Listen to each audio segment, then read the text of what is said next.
Big D Entertainment, in association with Dipsy Doodle Productions, presents The Dave Holly Hour, brought to you by Trio Jazz Club, Sioux Falls' premier jazz club. Enter as friends, leave as family. Serendipity Studio Gallery and Gifts, Chasers Food and Spirits, Excel Chiropractic, Quality Nails, and the Sioux Falls Arts Council. The Dave Holly Hour features Sioux Empire Arts and Entertainment Conversations. A true lover of arts, entertainment, good food, and fun times, including an occasional Jack Daniels. Okay, so a few Jack Daniels. Here he is, Dave Holly. Thank you, everyone that takes some time each week to find out more about the passion of our local creators. And if you are a first-time listener, we hope you enjoy the show and look forward to having you become a regular listener as well. I am often asked what makes this show click. Easy answer. While it might be my name on the show, it's the guests that are the stars. This week, we have Bobby Kooiman and Zach Dresch from the Disarmed. They talk about the band's originality and camaraderie. David Pendery is back in town. He talks about the band Search for George putting together some new music, as well as being Crazy Poet Records founder. But first, let's pop the cork on this bubbly little show. Time to grab your favorite beverage, lift it high, and toast it to being Thursday, a.k.a. Weekend Eve. Hey, the weekend isn't around the corner, it's here! So long, hump day and your frumpy way. We say hello to Thursdays with opening nights. The weekend is near and we can see the bright lights. Yes, Thursday, you're so hearty, we can't wait for Friday, so a day early, we start the party. Doesn't matter what you toast with, as well, we all have different tastes, don't we? And different times of the day we happen to listen. Now, for instance, as I'm putting this show together, I'm usually having my usual drink, the Jasper Newton, which is a Jack Daniels Diet Coke with a lime, double tall. You might be drinking water, milk, coffee, tea, beer, wine, champagne, whatever your beverage choice is, lift it high and toast to those that stand up for their beliefs. I admire you and listen without judgment. All are allowed their own opinion. Sadly, this society has become vicious to anyone that doesn't share the same ideals they do. The founders of this country used to argue very passionately for their beliefs, and then they'd go have a beer together. Now, don't stop protesting, making statements, letting people know your positions. Argue and fight for what you believe. Just don't let the arguments and fighting lead to physical and destructive confrontations. Cheers to your opinions, even if they're not mine. The Weekend Eve Toast is brought to you by Chasers, West 12th and Ellis Road.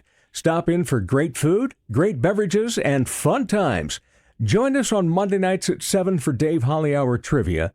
We will not be having trivia this coming Monday, however, but we'll return Monday the 31st for our monthly wild card trivia, giving everyone a chance to win. Honorable mention. What made Dave laugh, chuckle, chortle, downright slap my knee silly, or even shed some happy tears recently? Well, Improv Falls' monthly show at the Icon was earlier this month. They had it last Thursday. Normally it would last Friday. Normally it would be the third Friday of the month, but it didn't delay providing laughter. The ability of all of them to make things up on the spot is always impressive. As a former improv performer, trust me when I say this group is great. Make sure to put them on your shows to see list. Later in the show, we speak with David Pendery of Search for George and Crazy Poet Records. In just a few minutes, we talk with the Disarmed band members Bobby Kooiman and Zach Dresch on the Dave Holly Hour. Serendipity Studio Gallery and Gifts has some truly stunning artwork that you don't want to miss. Join them for their latest exhibit now through March 29th. Unveiled, The Faces of Womanhood. This exhibition delves into the vast and diverse identities women embody throughout their lives. Serendipity Studio, second floor of the historic Shriver Square building in beautiful downtown Sioux Falls. Are you an artist? Need some funding to further your art? There's a great opportunity for you through a Sioux Falls Arts Council program.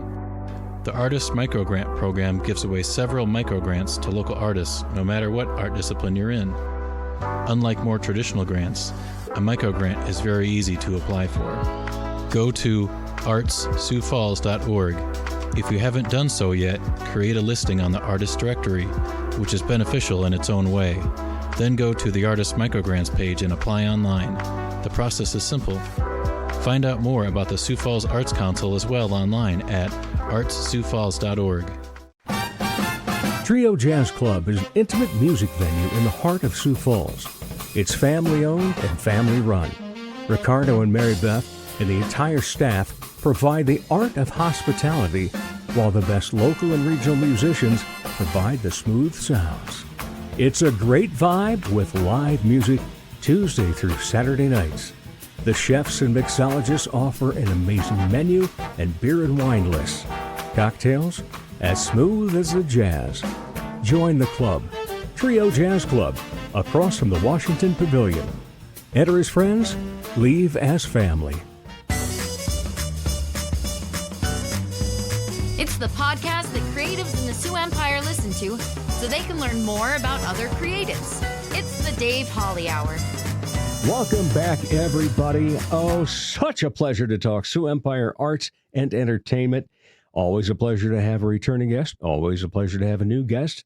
This time we get one of each.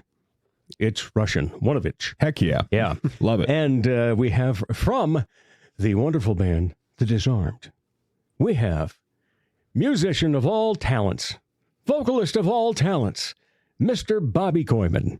Proud to be here. Wonderful. Glad to be invited. Great to to the have Dave you. Holly Yeah, Show. This is yeah. awesome. First time. But First time for you. Yeah. Yeah. Your wife has been on this show many times. Yep. She speaks highly of it. And I have a lot of friends in the arts that have come through. And obviously, we've seen each other as well Yes, out at many shows times. and different things. Yeah. And so now it's time for you to get on the board, and then we'll make it a race. But if you bring Zach with you like you did today, Right. tough to get ahead of that boy. Isn't it? Yeah, you can't. You can't do it. Well, first of all, he is the voice, the opening billboard and the closing billboard of this show. Oh, Yeah. nice. You know, where we have Just a couple. where we have the line, an occasional Jack Daniels. A few Jack Daniels. That's my favorite part of that. Oh, don't tell the sponsors. All right. Zach Dresch, how are you? Better anytime I see you. Great line. I know, right? May I use that? Yes. Oh, I appreciate that was yours. So, I know it was. We say it to each other every time out in public. Yep. And I still love it, because I'll go up and I'll tell that to somebody else too. And they say, well, how are you? And they'll say, well, you just said that to so-and-so. Well, yeah, it's true every time. Right. Right. I'm happy to see you. I'm better because of seeing you. So Right. great to have you both here. Thanks for having us. Yeah. thanks for And having us. so we've got Disarmed. Yeah. And tell us about Disarmed. How did it come about? So I started writing songs. If we're going to go Oh, yeah. back to the want Stone the, Age. Yeah, we do. We want the backstory. So my dad taught me how to play guitar when I was maybe like 10 or 11 years old.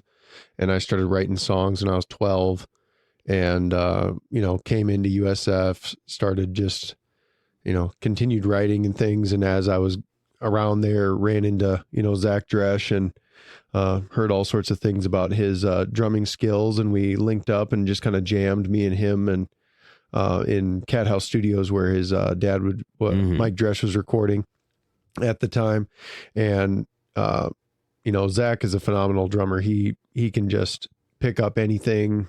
He can hear a song one time and it's just locked in. So, we found a lot of magic in that, and it brought a lot of the songs that I had written when I was younger, into a bigger form or a bigger life. And so we kind of started talking once, just kind of playing around like that. Maybe we can turn this into a band. Maybe we can make it a bigger thing, and start looking for a bass player. Met Doug's through the same campus through USF, and he had originally, I don't think even really played any bass. He was just playing guitar a little bit starting at that point.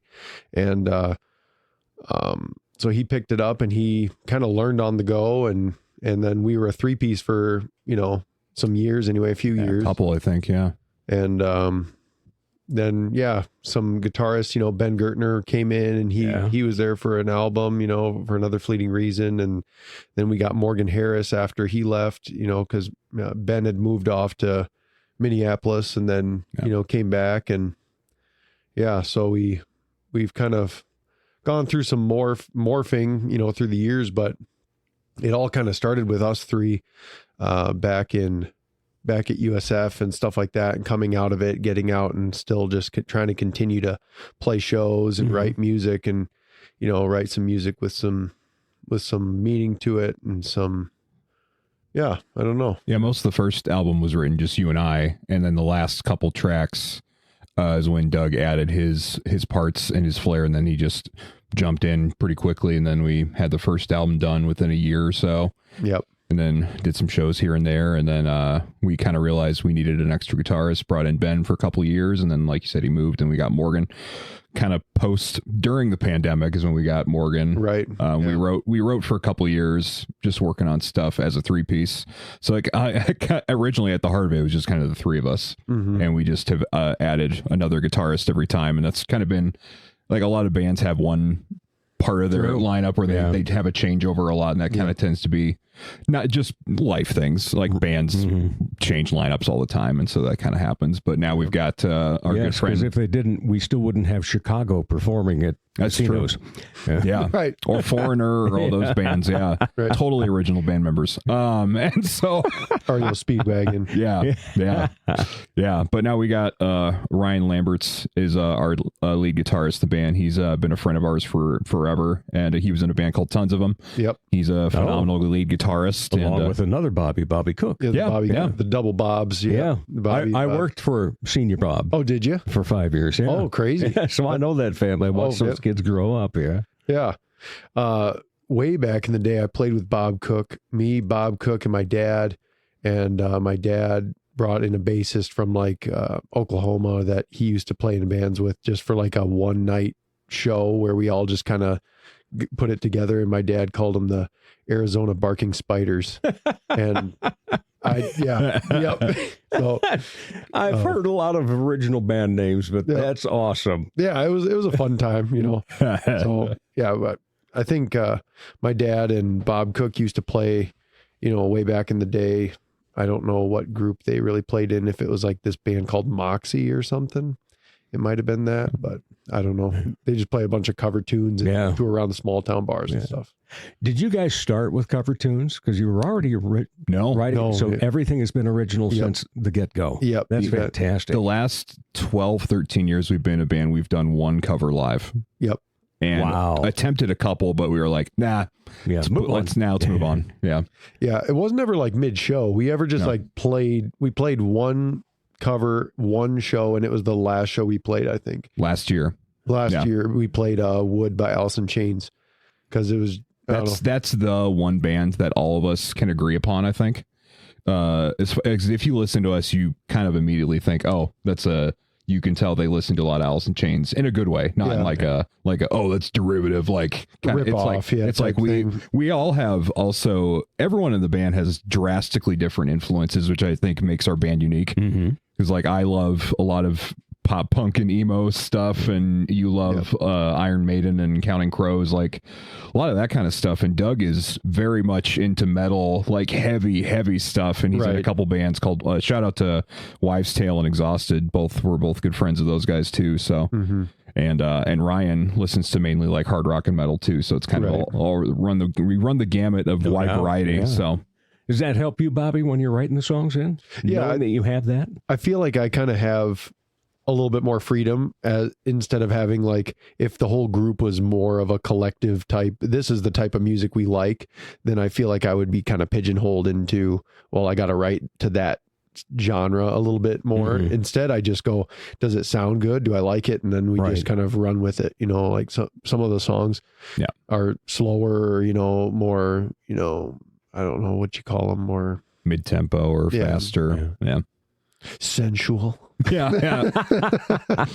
But then, we have a lot of hard rock tunes, and, we go from soft vocals to like gritty vocals and kind of everything all around. But it's just kind of whatever sparks the inspiration. Yeah. Well, thank God for dads, huh? Yeah, right. Both had, inspirations from them to keep you in the music business. Yeah. And Zach, especially for you, you've been with, just in the past week, 700 bands. Right, yeah. 702, just add a couple a day. Oh, did you? Okay, good. Yeah. Glad to hear you're working. Yeah. Oompa, Oompa. We actually called ourselves Arizona Barking Spiders, so we have a lawsuit on our hands, buddy. Trademark. Yeah. Right.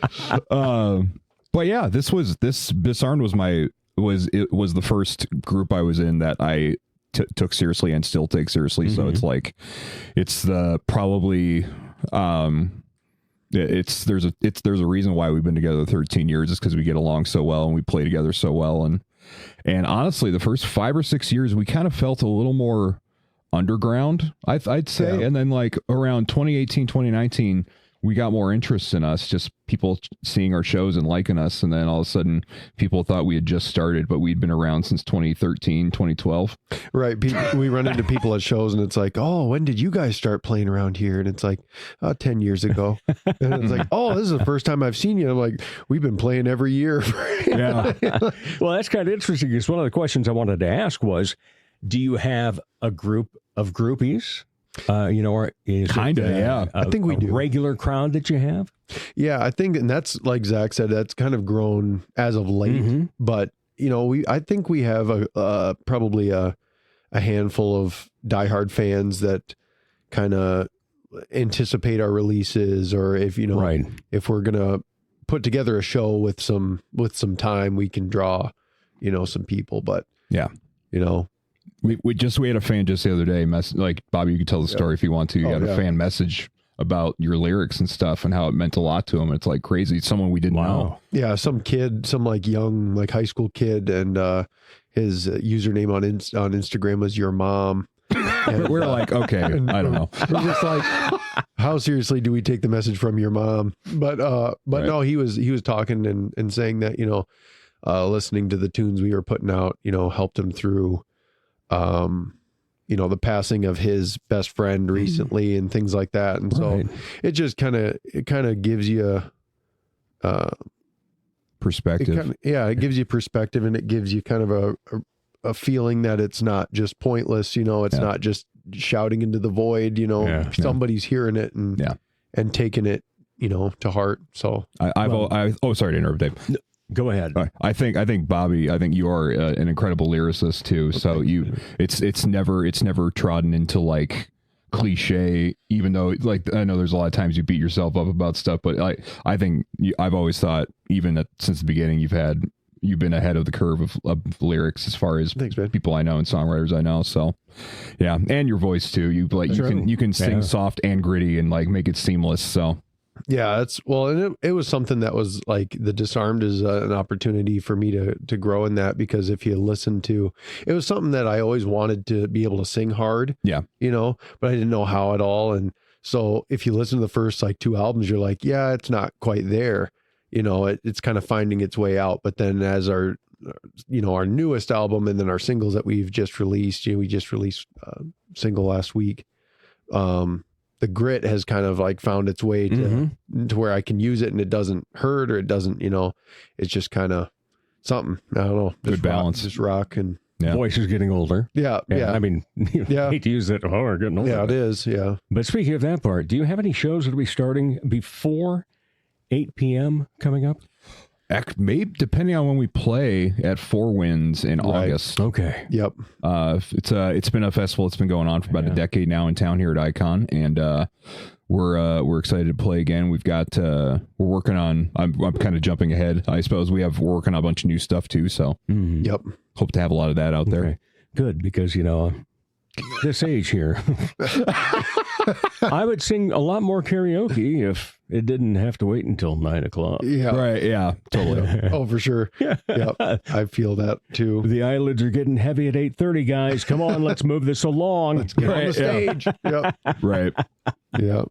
All right. So you two have been working together 13 years for the most part. This is fantastic. And I love the fact that it's all original. Yep. Yeah. Do you consider yourself like an indie band at all, or? In spirit, yes. Uh-huh. I think we love the do-it-yourself approach. Yeah. And we've kind of done everything organically. Like just things just happen. We don't try to force things. Well, we've never like been on any sort of label. We've never had any sort of band manager or nothing like that. No. We've just kind of handled everything like within members of the band. We kind of get things done that way. But I mean, as far as if you were going to like look up indie bands, I don't think that they would sound the same as us. No, I when I think indie bands, I think like 13 band members, all of them playing acoustic guitar with an accordion, like Arcade Fire kind of stuff, like hipstery kind of. I mean, I love that stuff. Don't get me wrong. It is good. It is but good. I kind of view us as like alternative rock, hard rock with like I think you get grunge thrown in a lot too, which makes sense because our influences are a lot of those bands. Yeah. So you wear a lot of flannel? No, but I did when we started. I wore some. We really wanted to beat that influence into submission. Like, we wore a lot of We're flannel. cool too. Yeah. Yep. Yeah. But ripped jeans for $75 a pair. I had the ripped jeans. I wore those ripped jeans. Nobody liked them. Yeah. Debbie didn't like them. Nobody liked them. I could never. I thought they were cool. I just could never do ripped jeans. I just don't want people to see my skin. Yeah. What's wrong with it? It's not psoriasis. I just don't want people to see my skin. It's like any patch. No, just nope. Like the shin. Nope. Don't look at it. Right. Don't. Unless you're Dan Bublitz. Right. Yeah. Then it's Sweater looks dress. like a sweater dress. Yeah. Right. All right. So we know that Zach is involved in several bands. Yep. How about you, Bobby? This is it for you? This is the only thing, the only music stuff I work on because it's all kind of right out of my core. You know what I mean? Like it's not like I mean, there were times where I'd have other artists like reach out to me or like, they'd play some music and see what you can come up with off the top of your head for like vocal melodies or different things like that. And I found some success doing that. I feel like I can kind of scat some things out and find a melody where it's cool. But I mean, as far as when it comes to lyrics and like writing and things like that, or getting kind of more intimate with the writing, I don't want to split it up. Like I don't want to give up any ideas to any other projects. Cause this is basically, this is my project, or not mine, but you know what I mean? Like it's in my heart. It feels like it's your baby. The sole project that's out right now. Anyway, that's the thing I'm working on that way, but it doesn't mean I'm not busy in other, areas of life and things like that. But as far as music, that's about it. Just like working and writing and playing with this band and then, working at the hospital. And how often do you write? I'd say I'd sit down with a guitar and mess around with it a few times a week, maybe, but I mean, it's tough because I try not to say, okay, today I'm going to write a song. I'm going to write a song today. Well, that's never how that works. You sit down and you just kind of play and feel and maybe something comes up and then you record a piece of that and then maybe come back to it the next day and, start kind of worming it out, see if something can kind of pop out. But we are all our own worst critics. So Bobby, what do you criticize yourself about the most? I think sometimes, let's see what I criticize myself about. That's a tough one. Yeah. I mean, I get in one per interview. Sure. One tough question per interview. And we're at, let's see, minute 18 or so. Oh, sure. Didn't take long this time. Yeah. No, I mean, I like the stuff we write. I don't really get critical of that. I feel like I sometimes get critical of my time management skills and how, like being able to push towards goals. There's a lot of times where I know what I should be doing to like, push push to get things to happen, and I'll be lazy, or I'll be, like comfort will get in the way of growth. That's a big thing with me. That's quotable. Thanks. Comfort will get in the way of growth. It's a good point. Yeah. Zach, what are you critical about to yourself? Probably musically, my drumming technique. Because like in our field of genre, a lot of drummers are double kick pedal drummers, where they just like all over the place, like flashy. I've always been a single kick drummer, which I felt added to our band, but also at the same point, I want to keep learning new skills as a drummer. Right. And sometimes I kind of feel like, with all the other stuff I do, I don't necessarily have time to just sit down and be like, I want to explore the double kick today and just spend a whole afternoon working on it. I just don't have time most of the time. And when I'm not doing something, I just rest. So it's kind of a hard balance. That time management also is another thing for me too. Like trying to I want to give my all to every project and thing I'm a part of. And so it's hard to balance those sometimes. So, but this band is pretty simple because you've got Bobby, who is a great songwriting machine. And then when you pair with Ryan, who is a riff writing machine, it's like, yep. And then Doug throws in his great ideas too. It's like all of you, it's like, oh, this is easy. I can just play along, and my drum part is pretty much. Yeah, snaps right in. Yeah, the chemistry works pretty great. So it's not hard for me to come up with a drum part for these songs because they're a lot of fun to do. So what's the growth part then for you, Bobby? What's coming up with Disarmed, and also with you individually as a musician? So we've been working on some new music. We're going to taste test a studio out in Omaha May 1st. We were recording with Jeremy Schaefer at All Poetic Audio. He did amazing on this last record and the last two singles out of Scotland, South Dakota. And he shifted kind of more to like a front of house sound man kind of thing for some big touring bands. So he's just like gone and out, right? Like South America, Brazil, like going. He's gone all year, like wild. Yeah. And I don't, I'm just kind of like, we were talking to him and he referred us to these guys. I guess they're called Make Believe Records in Omaha. And I, we haven't worked with them, but we're going to do another single with them in May.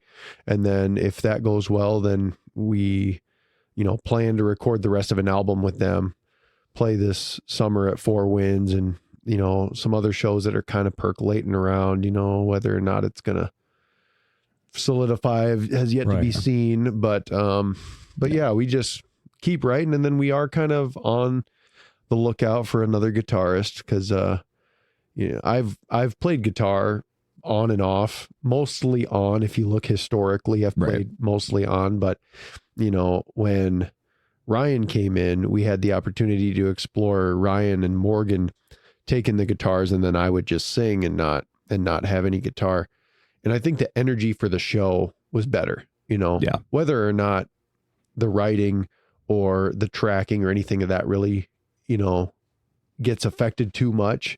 The show is worth it to have, I think, everybody a little bit more free so they can really like dive in on the thing they're doing and perform instead of me like multitask, kind of looking down at my hand sometimes, or, I can't really, once we get into a breakdown where there's solos or whatever, I can't really go around the stage with the guitar because chances are in half a second, I got to sing again.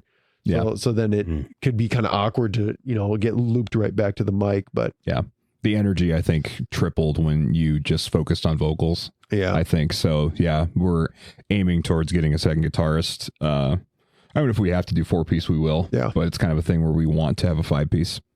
So. Yeah. Where did the name Disarmed come from? We were just like spitballing names out, like all these different names. And I was listening to Smashing Pumpkins' Disarmed, the song Disarmed. Okay. On repeat, like for that week.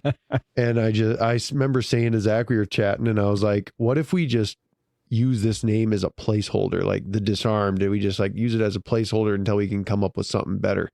And then 13 years, we never thought of anything better. Yeah. And I always like having band names that start with the. Yeah. And then Disarm, and then we just added ED, and that was it. Yeah. And I like the. I know Doug has toyed with like, can we get rid of the? I'm like, no! Stop it! I slap him like a cat. Yes, this is not Facebook. Well, then we'd play at Biggs, and then I don't know if people seem to think that it was like like a firearms issue, like a protest of firearms. None of us have an issue with firearms, but but we'd play at Biggs, and I'd go to the bathroom, and there'd be a poster where it, it'd show that we were going to be playing, and underneath it's like never. And I'm just like, it's just a band name. We're not taking your guns away. It's not a political thing. Right. That's fantastic. Yeah. All right. Bobby, as first-time guest, you get the traditional questions. Ooh. How you answer the first one depends on whether the second one gets asked, but we have a special situation here. Mm-hmm. And we'll get to that after you answer these questions before we move on to then Zach's question that he'll get, which will be totally different than anything he's answered before. Oh. All right. So when you are not part of arts and entertainment, what do you like to be entertained by? I'm a big video game dude. I like retro video games. I collect them. I have Game Boy and Super Nintendo and 64 games complete in the box and everything. I'm kind of like that. Do you have Pong? I don't have Pong. Oh, that was the first one I ever had. Yeah, that was one my dad had too. Between that, I train a lot. I do a lot of training. Certified personal trainer. And that's just kind of on the side right now. That's not like a prime source of income or anything. It's just something I enjoy doing is training. And I'm also I've been doing Taekwondo for 21 years, and so I'm a fifth degree black belt in that. And wow. I'm going to be fighting this weekend on Saturday. Shout out to Makas in T. Go check out a Taekwondo tournament if you want to watch some people get kicked in the head. Can I throw some out there? Yeah. Okay. Yeah. Yeah. Go get kicked in the head. Go get kicked in the head. Oh, I got a list. Yeah. And then, of course, we can do it this way. We got family members that use some of this training, too. Yeah. All right. So then the follow-up question is, any other hobbies? Oh, sure. Okay. I kind of burned into that one, didn't I? A little bit, yeah. Sure. Yeah. Well, besides that, nothing really. Just kind of projects around the house. Well, and I'm sure that your house is busy a lot because your wife is incredibly busy with everything that she's involved in. With Spotlight Theater, she's got Monstrous Little Theater. She's a tremendous actor on her own, and all the other accolades that go to her are so well deserved. So you've got a household that is busy in arts and entertainment all the time. Yep. So Zach is newly engaged. What words of wisdom do you have for him on how to make a marriage successful within arts and entertainment? The cliche of communication is overly used, but it is the most important thing. Oh yeah. And I would say more so in the fact of communicating difficult things. If you have a sort of feeling, or if something's kind of brewing around in your brain, a lot of people will just keep it, swallow it down, forget about it. Doesn't matter anymore after tomorrow. But if you can get to a point where you communicate everything, every single thought, even if it's going to hurt, then it kind of builds a callus, if that makes any sense. Yeah. Because then it's not like all of a sudden you bring something up and it's just defensive. You know what I mean? Like the more you kind of expose yourself to those types of conversations, the more you're going to be equipped as a couple to handle them. If that makes, Wow. Yeah. Thought of becoming a marriage counselor at all? I haven't. Okay. Don't ask Debbie about it. Right. All right. So Zach, before your question, first of all, what did you think of that? That was fantastic. Yeah, absolutely incredible answer. All right, so you've been on... Check the stats. Yeah, I need to get caught up on those. I haven't since the 250th, and this is the 270th, so I got a few shows to go through. Yeah, but I know you're at least a half a dozen. Right, I think, yeah. Yeah, so we'll go with that then. So I've got to come up with a new question for you. We can't keep asking the same one of each person. So that means now... we have to ask you, what word is the mantra for Zach Dresch?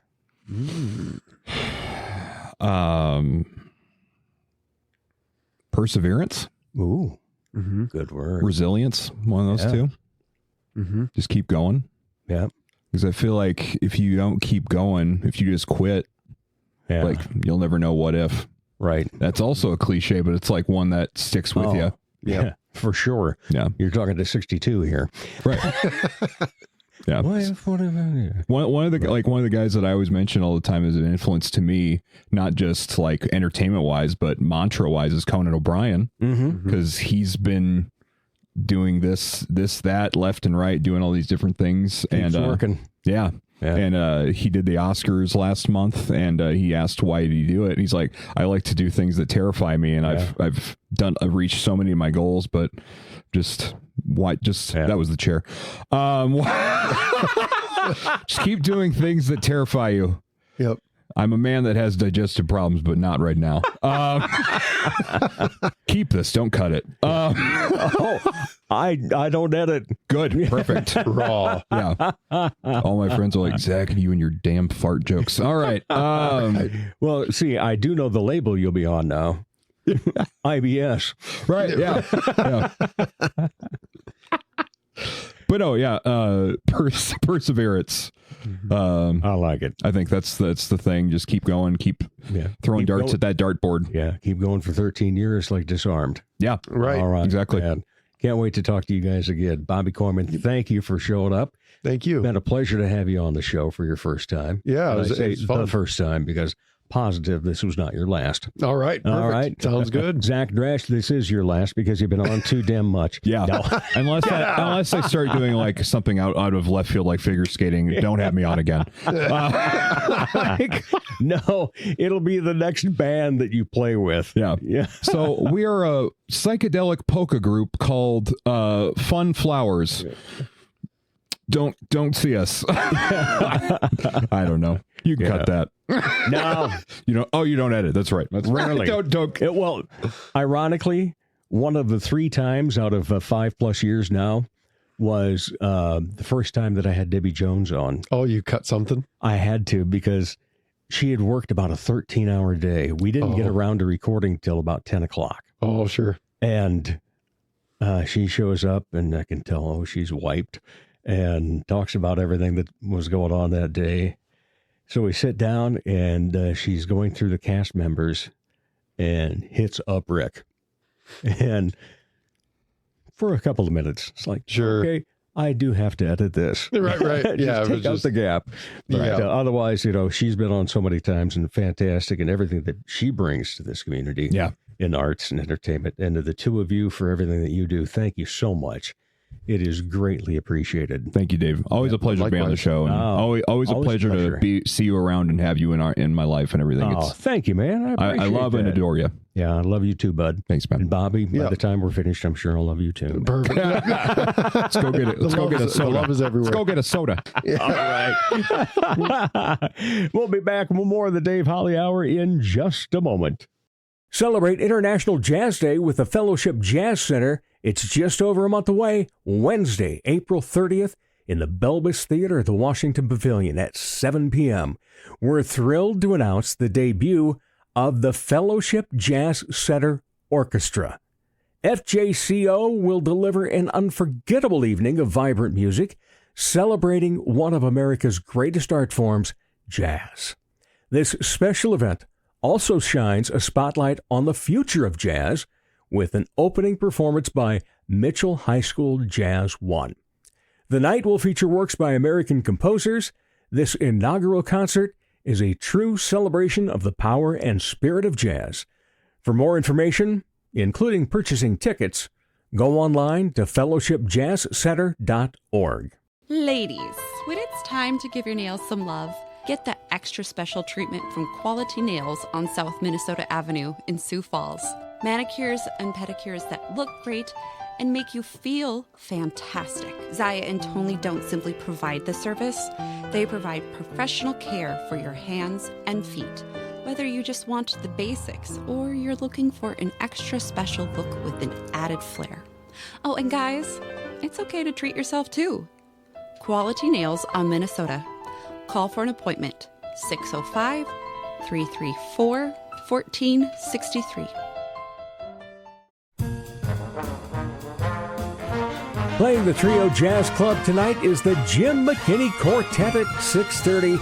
He's a great storyteller, and he can make a vibraphone come to life on stage. Rob Shep is a renowned artist with his own citation in the Encyclopedia of Jazz, having played with legends such as Aretha Franklin and Buddy Rich. He's playing 2 shows Friday night, 6:30 and 9, and then listen to Toast Saturday night. They're a group out of Omaha. They have 2 shows slated at 6:30 and 9. Now next week, you can catch Jonathan Kelly on Tuesday night, the Shamrockers on Wednesday evening. For show times and tickets, as well as more information about upcoming shows, go online at triojazzclub.com. Once again, Dave Holly. Welcome back, everyone. It is always a pleasure to talk Sioux Empire arts and entertainment. And what's really fun is when you get a situation like this where if we'd have chatted a couple of years ago, kind of when I wanted to, it would have been over a phone, and it would have been I have to make it sound like it came from the Sioux Empire, which he had, and because he was taking care of a lot of recording artists out of the Sioux Empire. David Pendery, welcome back to Sioux Falls. Thank you so much. It's great to be back. Well, I should say the Sioux Falls area. You're actually living over near Brandon, right? I am, yep. Yeah, and got a nice place. Nice place, 5 yeah. acres? Different from where we left in Colorado, but downtown Denver. It is, yeah. But it's nice. It's a nice change of pace. Excellent. Well, great to have you back. And for those that remember, and we'll talk about the whole scheme of things, you and Mark Dahm, part of Searching for George. Yes. Going back 30 years now. Yeah. With Search for George, back when you could still play the Pomp Room. Oh, my. So, yeah. Got a little bit of history there. That's for sure. Yeah. And so first, how did it get together at that point? Search for George had been around for a little while, and I met the guys. I was going to USD down in Vermillion, and we were putting together a charity concert, and I needed a band, and someone said, "Hey, call up Ward Ertz. He knows the best talent." I used to work with Ward. Okay, great guy. And so he introduced me to Mark. I drove up here, grabbed his CD, instantly fell in love with the music. And being a college student, I ended up just following them around for a while because I wasn't yet 21 and I could get into the bars by, here, carry this guitar. They'll think you're with us, and then you can be in the bar. And found out we all worked at Gateway at the time, and they ended up hiring me as their manager. And then a couple years later, they're looking for someone to play keyboards on their second record. And now this is where the story gets a little bit, depends who you ask. Mark will tell you that I never said that I played keyboards, and it was a big surprise to him. I claim that he always knew, and he just didn't want a keyboard player in the band. But in any event, ended up playing on the second record and the third as well. And we've been writing songs together ever since. Wow, that's amazing. Even while you were separated by 700 miles. Yeah. We'd send things back and forth. He does most of the music. I do more lyrics. But it's one of those things where we just had this connection. We both sort of like the same music, like the same style. We just clicked. We're more brothers than friends at this point, and just have that connection. And we can go weeks without talking and would, but then we can come right back to it and create something new, which has been fantastic. That's always a great combination when it works that way, for sure. Yeah. So tell me, where did the Crazy Poet Records label come from? Yeah, so that was something quite a while ago. Well, I started off with a publishing company. We needed to do something with the Search for George library, and we were working on licensing songs for different sync opportunities. And it was an evening after a lot of adult beverages, trying to come up with a name that we could get a domain name for, and it was one of those combinations of seeing some different words on things around the apartment at the time. And it just sort of sounded like it would be kind of a cool, artsy sort of thing. So started Crazy Poet Publishing back in 2000, 2001, and then expanded to the label as well. All right. So Explain to me, I have some handle of it, but explain to those that maybe don't have the acumen of the music industry, what is a publishing house versus a record label? Sure. And this is a bit confusing sometimes. So a publisher really is the one who helps to license the composition. So you're responsible for representing the writers and the composition, the written piece, not any recordings of it, because it can be recorded by any number of different people. So we have the ability to license those songs for use with other artists in other opportunities, anywhere they're looking for great songs. We kind of represent that library. On the label side, that's really the traditional distribution and promotion. So that's where we're working with Mark in his studio, The Warehouse, and we have our stable of artists. We work with them to get their songs recorded and distributed, and then also licensing those recordings for use in TV, films, that kind of thing. Okay. So that's a great answer, by the way. I really appreciate it that way. That was well stated. Excellent. Thank you. Like I said, I had a pretty good handle on it, but I'm sure there's a lot of people that go, oh, what do you have? It's the confusing part, right? When you talk about the music business, most people know about the music. They don't know about the business. Right. Yeah, very true. So what got you into all of this? You said you'd been going to USD and you're a college student. Yeah. And then I went and did the corporate thing. Yeah. Been working in marketing for 20 some years. But again, staying in touch with Mark, still writing, lived all over the country, worked at some really cool places like Discovery Channel, and saw how music was incorporated into different programming, and really it's tough for independent artists to get any sort of attention these days. And after a lot of conversations with Mark and all the artists that he was working with, we thought, why don't we create some sort of almost collective where we can work with these different artists of all different genres and help them get their music out there, right? And it's this idea that we're all supporting each other. We don't have competing artists on the label. We don't have like all country or all rock or all pop. We try to have a nice mix of artists there, and we all support each other. We all help to promote each other, expand our fan base, and try and help get a little more attention for some really great songwriters and artists here in Sioux Falls. Now, what's interesting is this 25 years. In that 25 years, technology has exploded. It has. And so that was a great way, obviously, for you and Mark to continue to communicate song ideas, everything else. But it also meant that, people could be recording in two different spots and getting it to Mark and put it all together. But of course, ironically, he loves analog. That's right.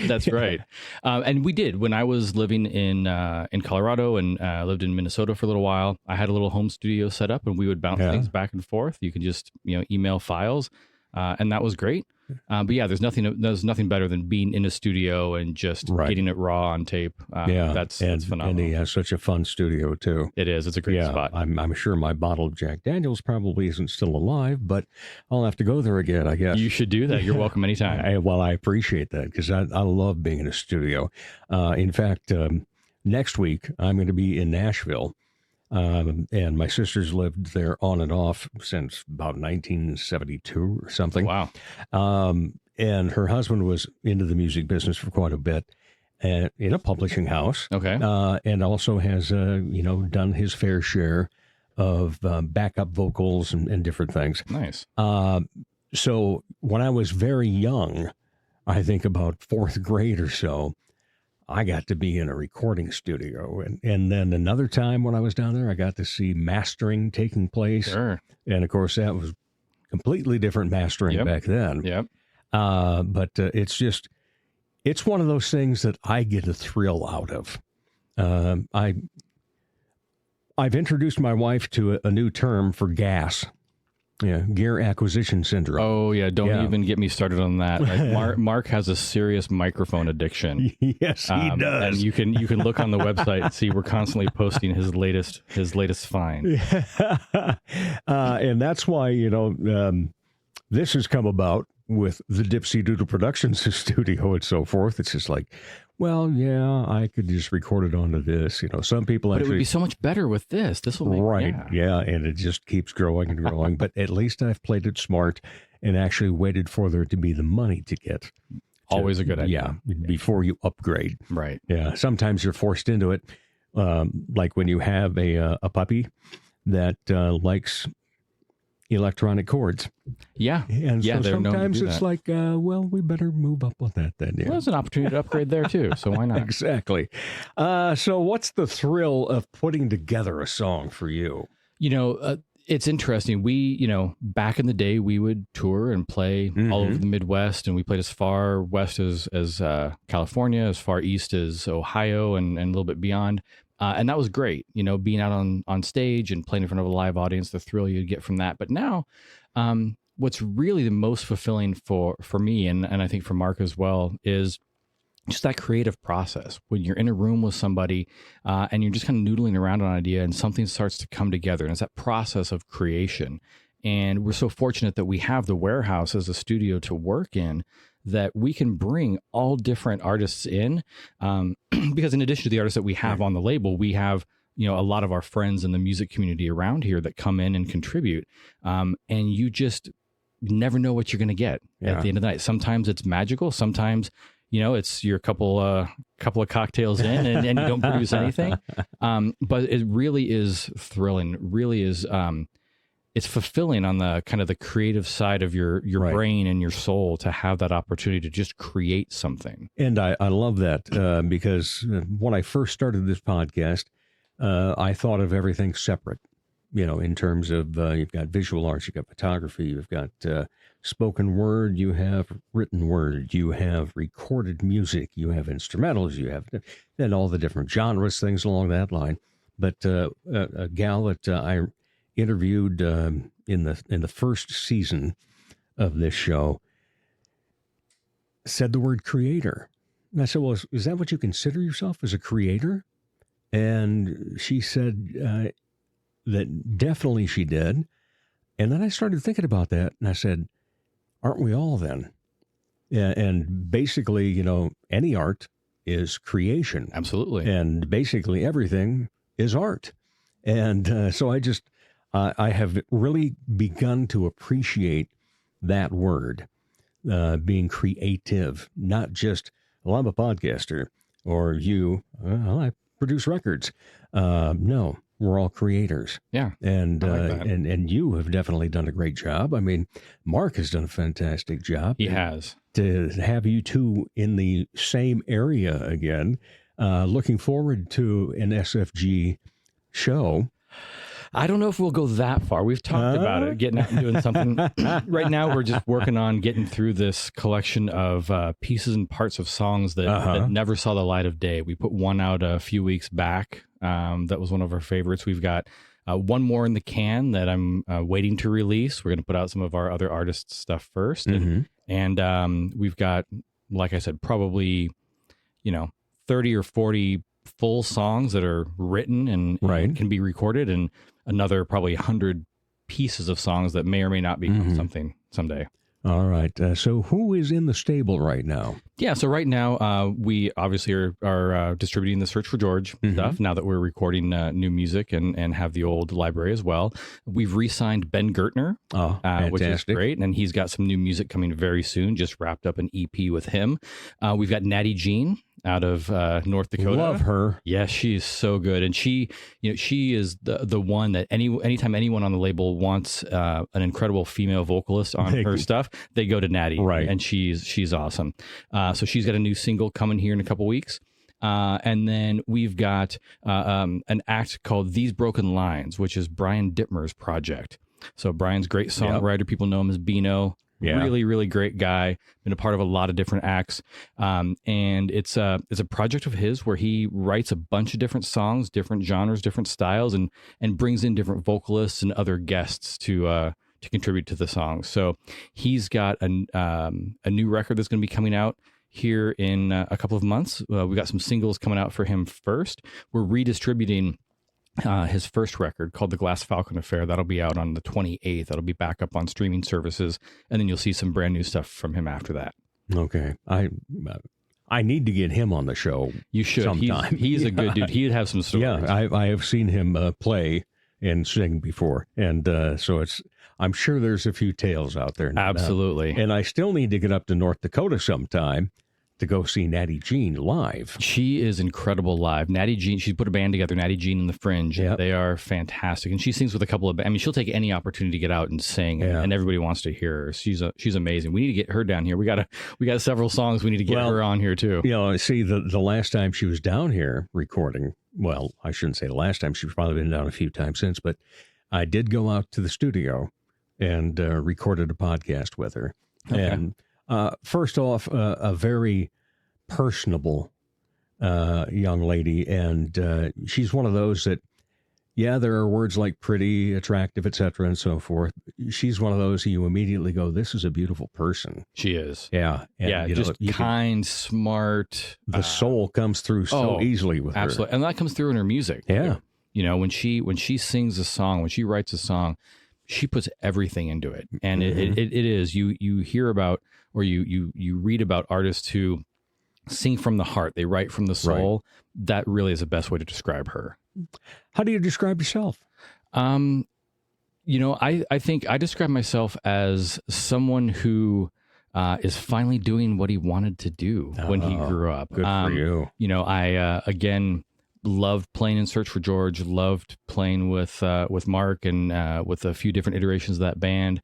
Stepped away and did the corporate thing, and it's amazing to be back. And I think I'm just lucky enough to be along on the ride. I've got way more talented artists on the label. Mark is an incredible writer, incredible musician, and I just describe myself as lucky that I get to be a part of this. That's a great way to put that. No doubt about it. So when you were a little kid, before we started kind of at college area and brought it through. Before that, then, when did you start playing music? Was it piano right off the bat? It was. Yeah, my parents forced me to take piano lessons to be well-rounded as a child. And, unfortunately, I think because it was their choice and not mine, I didn't take it all that seriously. I didn't practice. Mm-hmm. I thought, this is kind of boring. And, I had a couple of different piano teachers. One I'm still in touch with today. He's a great musician, but it just wasn't something that I was super into. When I got into junior high and high school, I got into jazz band, played trumpet of all things, and sang in choir. And so music has always been something I was interested in. But it wasn't really until college when I realized that it was something I could really have fun with, and also realized that I really should have taken it more seriously when I was younger, because I'd be a lot better today than I am. Have to get out the fake books, did you? Yeah, exactly. Well, it's interesting. Mark doesn't read music at all, and a lot of the artists, he can hear a song on the radio and then sit down and play it. He's gifted that way. For me, I'm like, okay, what key are we in? And he's like, I don't know, this one. Yeah. And I'm very much more classically trained. So that was always interesting when we first got together. We had to kind of translate things for each other a little bit. I love that. What a great story. Yeah, doesn't read music, but he sure can put it together. He sure can. Yeah, that's for sure. What do you like to do with new artists that come to you? I think the big thing is I like to leverage my marketing background, because these days you really don't need a major label. I mean, sure, it'd be nice to have their wallet and everything else, although, you got to always pay that stuff back. But I like to help them. Most of the time they're really focused on the music, and that's what they should be focused on. But these days you've got to be more focused on promoting yourself and building your audience. And that's really on you as an artist. You've got to connect with your audience. You've got to connect with folks. And there's never been a better time to do that with social media and the accessibility that provides. So I really like to work with them on how they can build that audience, how they can build that following, leverage my marketing background on that. And then, with Mark as being kind of the ears and he runs A&R for the label, can really help them hone their sound. And, a lot of times newer artists, like there's a young band we're talking to right now that we may sign, that they're kind of coming into their own. They're evolving their sound, and really could be a great addition.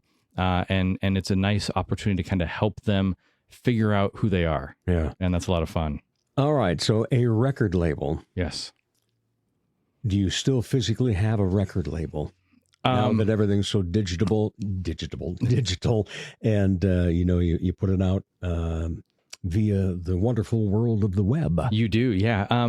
We don't distribute CDs or cassettes or anything like that. I personally have developed a bit of a vinyl addiction thanks to my friend John Brown, who's been a friend and fan of Search for George for many years. He got me hooked on vinyl. In fact, I just got a re-release of one of my favorite records, New Miserable Experience by the Gin Blossoms. Just got it in the mail today, actually. Oh, wow. Just came in. And I'm talking to Mark about maybe putting out our last full Search for George record on vinyl as well, just for fun. But no, it's so much easier to just go digital. And as much as people like to have the physical product, it's just not something that people do. No one has a CD player in their car anymore. I know. Everyone's got an iPhone or whatever in their pocket to listen to it. The downside of that is, it changes the way you have to think about your records, because as an artist or a creator, you think about the order of the song. I mean, you would agonize over the order of, how you want the story to unfold on a record, and you don't have that anymore. It's all about the singles, and people will listen and create their own playlists and do things on their own. So you have to think about each song on its own. That's probably been the biggest change. But if it were up to me, I think we'd go back to having the physical media. I love to open it. I love to read the liner notes and see the pictures and kind of get the backstory. Yeah. Well, I do have a T-shirt from you, Crazy Poet, and it shows a label. Yes, it's got the record, a little throwback. Yeah. And is that the one that would come out on then? Are we looking at something like that? Potentially. Okay. Yeah, we'll see. But are you one of those, especially being a marketer then? Do you doodle and sit there and come up with different ideas for what a label could look like? Yeah. Or, Yeah, I mean, it's, that the whole Crazy Poet thing kind of came together out of necessity. But, when we're working with our artists to try and come up with kind of the look, you still need to have those kinds of things for your singles and for your records are distributed differently, but it's still an important part of how you package the overall experience. Yeah. So how does somebody get it now? And you make, some bucks, when it was the CD craze, almost every band somehow produced a CD, had to pay for a few hundred of them. And go sell them for $10 at a show. Yeah. It's really, really hard for artists to make money these days. Right. You don't make any money through streaming as much as we all, have Apple Music or Spotify or Amazon or Tidal or whatever they are. Thousands and thousands of streams to make a couple of bucks. Yeah. Right. There's no money in that unless you're Taylor Swift or someone, right? The best way for artists these days to make money, especially as they're starting out, is playing live. Yeah. And selling merchandise at shows, which is a great way to also just build your following and get your name out there. Very true. And a lot of our artists will still, they'll still want to have CDs to distribute at shows, and that's cool if they want to do that. But it's not an easy way to make money for sure. Yeah. I know that when it first started with the streaming and people were transitioning out of the CD phase, I would see a lot of artists selling keys. You can purchase the electronic key and you can go on. Yeah. You could do downloads, and there's still there are websites out there like Bandcamp where you can actually buy, like iTunes. I don't even know if I should know this, if iTunes is still a thing where you can actually buy the track and download it versus you still streaming it. Okay. Yeah. So you can do that. But most people just like the $9.99 a month and listen to everything. Exactly. Yeah. The only thing is, Apple's got this way of knowing whether you're trying to put it onto something else. Yeah. Digital rights management is important. Yep. Yeah. In fact, it was funny. We were putting some songs up on, was it SoundCloud? Yeah. And they took it down saying we didn't have the rights to put it up there. Then they had to get permission from the label. I'm like, I am the label. But the hoops we had to jump through to get permission for that was wild.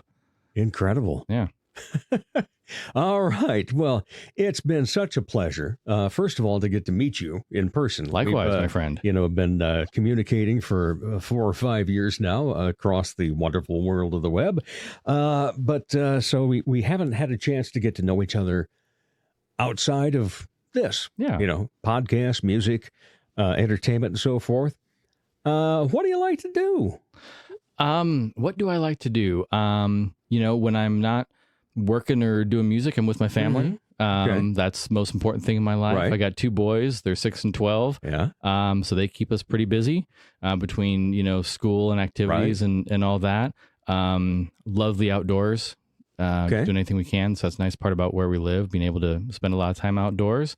That's kind of it. If I have a little bit of time, which especially this time of year, I also like a nice cold beer on a nice patio somewhere. So you'll often find me one of those. Yeah, well, outside the studio here is a wonderful little patch of grass. Well, it's not actually grass; it's a bunch of dirt and so forth. But we have a great patio area, and it's right off the 3-season room, and together that's combined to be known as the Firefly Oasis. Nice. And you are more than welcome, and bring the family to come over here to the Firefly Oasis, and we'll make that dream come true for you. We'll take you up on that. That sounds fantastic. We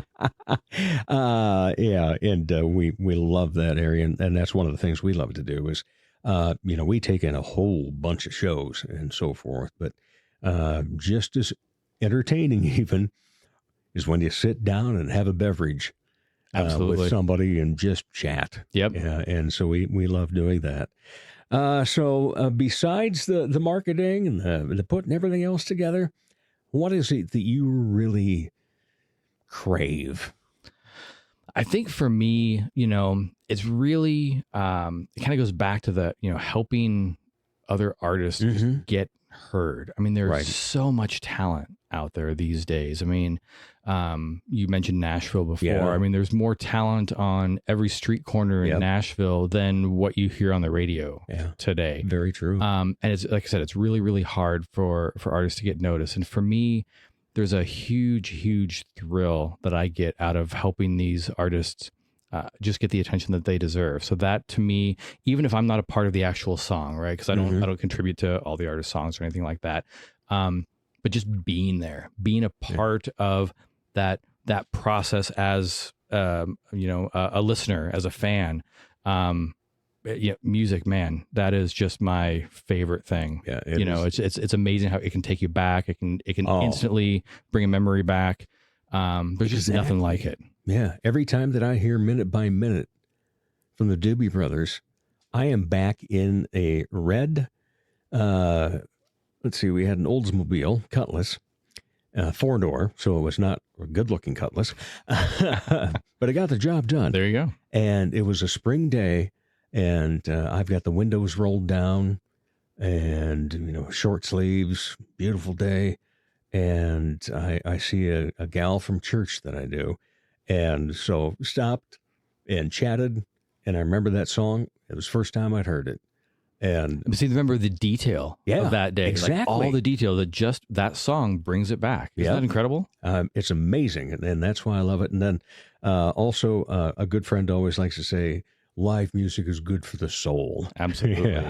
Yeah, I can't wait to take in some shows at the Levitt this season and get out and see as much live music as I can. Exactly. Well, probably see you around then. Absolutely. All right. David Pendery, thank you so much. Appreciate it. Thank you, my friend. Good to see you. Good to see you. And we'll be back to wrap up the Dave Holly Hour in just a moment. Dr. Perry Langston and Dr. Corey Tooney know excellence is in you. That's why they provide you with excellent care at XO Chiropractic, improving your overall health in spirit, body, mind, and will. Get results the natural way. Arrange a consultation, 605-332-9235 or exokairos.com. Excellent care for excellent people. XO Chiropractic, located at 4309 South Racket Drive in Sioux Falls. Never met a meal you didn't like. Here he is, Dave Holly. Thanks again to my great guests, Bobby Kooiman and Zach Dresch and David Pendery. I encourage you to find your art. find the art that you enjoy. As the Sioux Falls Arts Council says, together we art. As Arts South Dakota says, home is where the art is. And as I say, put some art in your heart. Remember, my name is Dave Holly, and for me, every day is a holiday. The Dave Holly Hour has been brought to you by Trio Jazz Club, Sioux Falls' premier jazz club. Serendipity Studio Gallery and Gifts, Chasers Food and Spirits, Excel Chiropractic, Quality Nails, and the Sioux Falls Arts Council. Stay up to date on the show by following on Instagram and Facebook. All episodes available anytime at DaveHollyHour.com. The Dave Holly Hour is produced in the Dipsy Doodle Studios by Big D Entertainment. Thanks for listening.